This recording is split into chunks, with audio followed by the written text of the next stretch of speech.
Charges किसी भी basic particle जैसे प्रोटॉन और इलेक्ट्रॉन पे एग्जिस्ट करता है, इसको समझने के लिए एक छोटा सा हम लोग एक्सपेरिमेंट करते हैं। यहाँ पे एक प्रोटॉन और एक प्रोटॉन लिया, इन दोनों के बीच में सपोज 1 सेंटीमीटर का हमने सेपरेशन रख दिया। तो चार्ज के खोज होने से पहले ये पता था कि प्रोटॉन्स या किसी भी बेसिक ऑब्जेक्ट पे एक बेसिक प्रॉपर्टी एग्जिस्ट करता है विच इज कॉल्ड मास। तो ये दोनों प्रोटॉन्स पे मास तो है, जिसके कारण इन दोनों के बीच में ग्रेविटेशनल फोर्स ऑफ अट्रैक्शन लग रहा होगा। ग्रेविटेशनल फोर्स ऑफ अट्रैक्शन के बारे में हमने पढ़ रखा है 11th में। उस फोर्स का वैल्यू होता है Gm1 × m2 divided by r²। और ये ग्रेविटेशनल फोर्स ऑफ अट्रैक्शन बोल रहे हैं, यानी कि हमेशा ये अट्रैक्टिव इन नेचर होगा।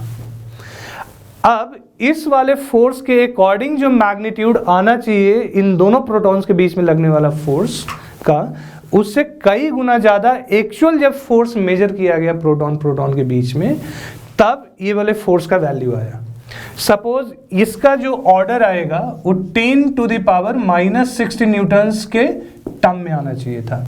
बट प्रोटॉन के बीच में 1 सेंटीमीटर का अगर डिस्टेंस हम लोग क्रिएट करके रखते हैं, तो एक्सपेरिमेंट के बाद ये पाया गया कि एक्चुअल जो फोर्स लग रहा है उसका वैल्यू 10⁻⁻25 न्यूटन्स के टर्म में था। एग्जैक्ट वैल्यू हमने नहीं लिखा है, ना तो इसका और ना ही इसका, ऑर्डर सिर्फ लिखा है कि ये वाला प्रोटॉन के बीच में अगर सिर्फ ग्रेविटेशनल फोर्स ऑफ अट्रैक्शन लगता, यानी कि इन पार्टिकल्स पे सिर्फ मास का प्रॉपर्टी अगर होता, तो इतने इस ऑर्डर का फोर्स लगना चाहिए था। बट एक्सपेरिमेंट करके ये पता चला कि एक्चुअली इनके बीच में लगने वाला फोर्स उतना नहीं, रेदर इस ऑर्डर का होता है।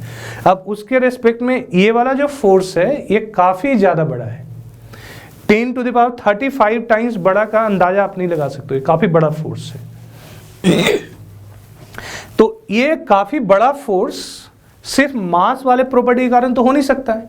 अगर इन दोनों ऑब्जेक्ट पे सिर्फ मास होता तो ये वाला फोर्स न लगकर ये वाला फोर्स लग रहा होता, बट लग ये रहा है। इससे कंक्लूड क्या कर सकते हैं कि इन दोनों पार्टिकल्स के बीच में या इन दोनों पार्टिकल्स पे जरूर कोई मास के अलावा भी एक और प्रॉपर्टी होता होगा, और उसी प्रॉपर्टी के कारण ये वाला फोर्स पॉसिबल हुआ है। आगे चलकर इसी वाले प्रॉपर्टी का नाम चार्ज रखा गया।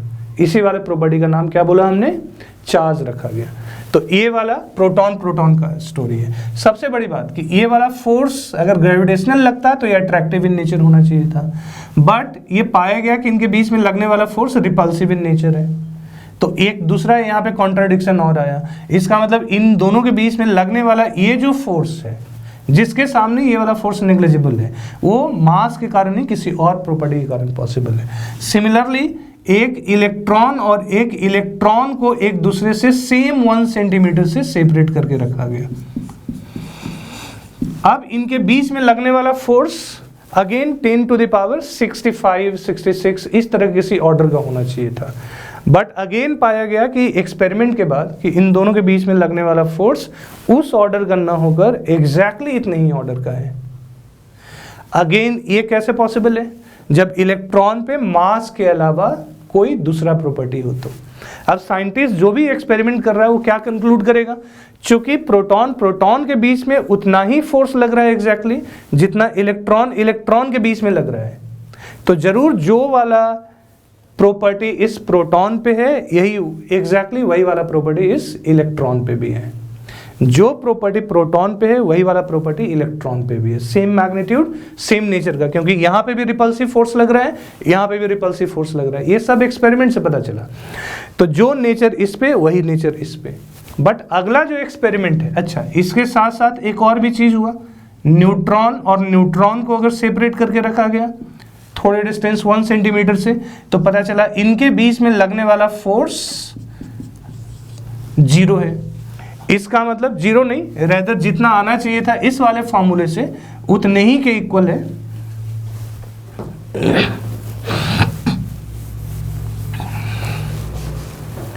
इफ जो इन दोनों के बीच में जो फोर्स लग रहा है वो अगेन अट्रैक्टिव इन नेचर है, और F ड्यू टू ग्रेविटेशन जितना लगना चाहिए था उतना ही लग रहा है। इससे ये पता चला कि इन पे वो वाला प्रॉपर्टी दूसरा वाला नहीं है मास के अलावा, जो कि प्रोटॉन और इलेक्ट्रॉन पे है। इसीलिए इसको हम लोगों ने न्यूट्रल ऑब्जेक्ट बोल दिया, इस पे कोई भी चार्ज नहीं होता है। अब अगला जो एक्सपेरिमेंट किया गया उसको अब देखो क्या है।